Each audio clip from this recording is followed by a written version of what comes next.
Hello everyone, good নুন and welcome back to my channel. এখন হচ্ছে দুপুর 12টা আর আজকে দুপুর 12টা থেকে আমি ব্লগটা স্টার্ট করছি। তো এই যে সকালবেলায় কাজকর্ম সব কিছু হয়ে গেছে, ঘরদোর গুছিয়ে নিয়ে চলে এসেছি বাইরে। সবাই মিলে এখানে বসে বসে আড্ডা দিচ্ছি আর দাদু ওইদিকে কাজ করছে। তো দাদু কি কাজ করছে চলো তোমাকে দেখাচ্ছি। এই দেখো, দাদুর পুকুরের ধারে অনেক জঙ্গল হয়ে গেছিল, মানে কচুর গাছগুলো আছে। কচুর শাক তো খাই, আর আমাকে তো কচুর শাক খেতে ভালো লাগে, আমাদের বাড়িতে সবাই ভালোই খায়। তো সেই কচুর শাকগুলোর কাছে অনেক জঙ্গল হয়ে গেছিল, সেগুলো পরিষ্কার করছিল। আর এই যে আমড়ার গাছে মুকুল ধরেছে, দেখেছো? মানে এবার আমাদের আমড়া হবে গাছে। আর আকাশটা কত সুন্দর লাগছে দেখতে রোদ্রে, তার উপরে আবার পাখিটা উঠছে বলে আরোই ভালো লাগছে। তো দাদু এদিকে পুরো পুকুর আজকে পরিষ্কার করবে মনে হয় ভেবেই ফেলেছে। এই দেখো কত ঝোপঝাড় কেটে ফেলেছে। আর এই যে এদিকে দুজন বসে আছে, আমাকে শুধু বলছে পুকুরের দিকে যাতে এগিয়ে না যায়, পড়ে যাব সেটাই। আর আমি তো ভয় এগোচ্ছিলাম না, মানে আমার ওটা মাথাতে ছিল যে না সামনে পুকুর, তাও বলা ভালো যদি খেয়াল না করতাম, তাই না? তারপরে আমি ওখানে বসেছিলাম, আর তোমাদের দাদা এই যে উনুনে আমরা রান্না করি, তো কাঠ ছিল জ্বালানি হিসাবে ব্যবহার করার জন্য। আর ময়ে ময়ে গানটা করছিল, আমি ভিডিও করছিলাম সেটাও বুঝতেই পারিনি প্রথম দিকে।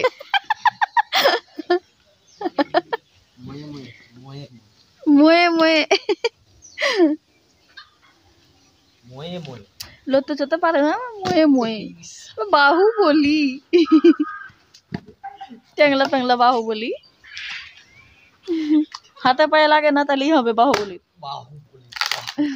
সো গাইস, কাজকর্ম করে মানে বাইরে বসে আড্ডা দিচ্ছিলাম, সবাই মিলে গল্প টল্প করছিলাম, এদিকের ওদিকের গল্প। তো এবার হচ্ছে গিয়ে তোমাদেরকে আমি আজকে একটা জিনিস জানাতে এসেছি, যেটা তোমরা টাইটেল অ্যান্ড থাম্বনেল দেখেই বুঝে গেছো যে কি জানাতে এসেছি। তো ভিডিওর প্রথমে আমি জানিয়ে দেবো, তো আজকে হচ্ছে 12 তারিখ, ঠিক আছে? আর ডাক্তারে আমার ডেলিভারি ডেট দিয়েছে 15 তারিখে।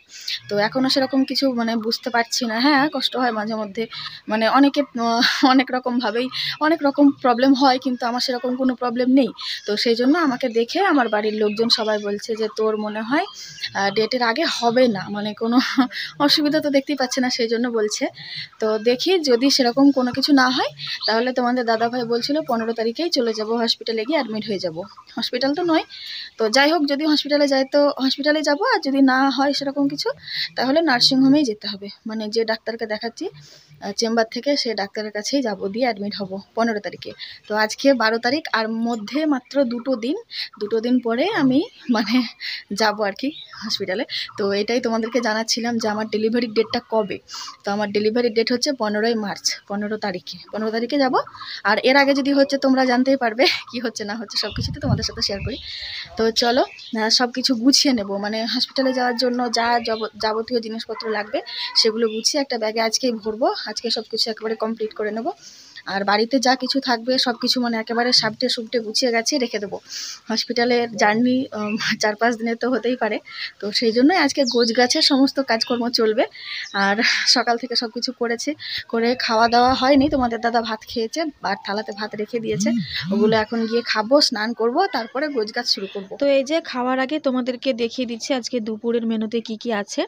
তো এটা হচ্ছে আলু দিয়ে, বেগুন দিয়ে, টমেটো দিয়ে, আর ছোট ছোট খয়রা মাছ কালকে নিয়ে ভেজে রেখেছিলাম, সেটা দিয়ে একটা তরকারি হয়েছে।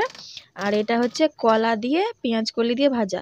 কয়েকটা পেঁয়াজ কলি ছিল, তো সেগুলো যাতে নষ্ট না হয়ে যায় সেই জন্য কলা ভাজার সাথে দিয়ে দিয়েছি। আজকে যখন ভেবেছি সব কিছু একেবারে গোছগাছ করে পরিষ্কার করে সব কিছু ঠিকঠাক করে রেখে দেবো, তো সব কিছু আজকে করতেই হবে।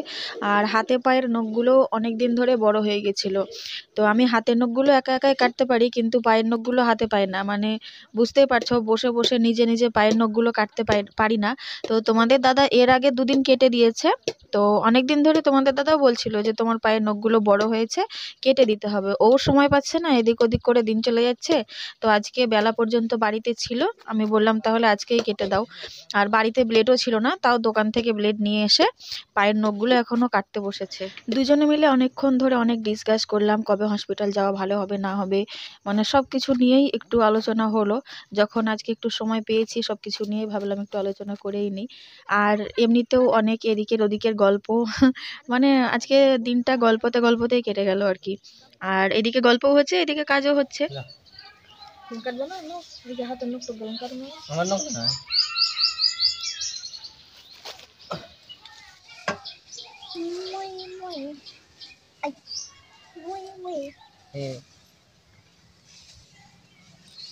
আমরা পাগলা ব্লগার। দইওয়ালার কাছ থেকে চামচ আনবা। তো রাস্তা দিয়ে কিওয়ালা যাচ্ছে দেখতে গেল, চেয়ারওয়ালা, আমি তাই ভেবেছিলাম। তোমাদের দাদা বলছে চেয়ার নেবো চলো। এখন তো টাকা পয়সা নেই, আর এই অবস্থায় মানে ওইদিকে আবার টাকা পয়সা লাগবে হসপিটালে। তো এখন আর চেয়ার টেয়ার নেওয়ার আমার ইচ্ছে নেই। ঘরের দুটো পর্দা খুবই নোংরা হয়ে গেছে, তো সেই দুটো নেব। আমি বললাম যে পর্দাওয়ালা হলে আমাকে ডেকো। গিয়ে দেখছে দইওয়ালা, তো দই নিয়ে এসছে। আর গরমের সময় তো দই খাওয়া ভালোই। আবার দই। ওর ও কত করে ওগুলা? 5 টাকা করে দুটো চায়ের কাপে। আমাকে দাও একটা। তুমি ধরো, এটা ধরো। চলো চলো বাড়িতে এটা আগে রাখি।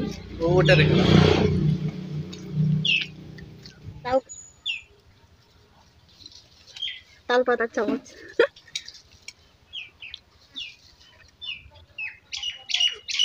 দই তো দেখা যায় না। দই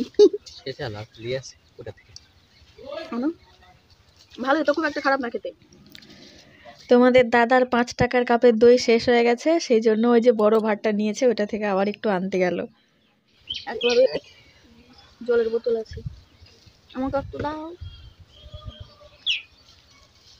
সব কিনে দিব। খাবো না।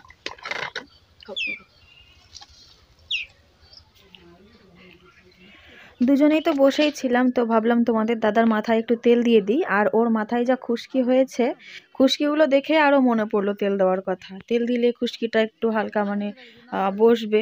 একেবারে উড়ে উড়ে পড়ছে, এতটাই খুশকি হয়েছে। আর তোমাদের দাদার মাথায় এক জায়গায় মানে চুল উঠে যাচ্ছিলো, একেবারে টাক পড়ার মতো হয়ে যাচ্ছিলো। দিয়ে এই যে ডাক্তারে এই ওষুধটা দিয়েছে মাথায় ব্যবহার করার জন্য।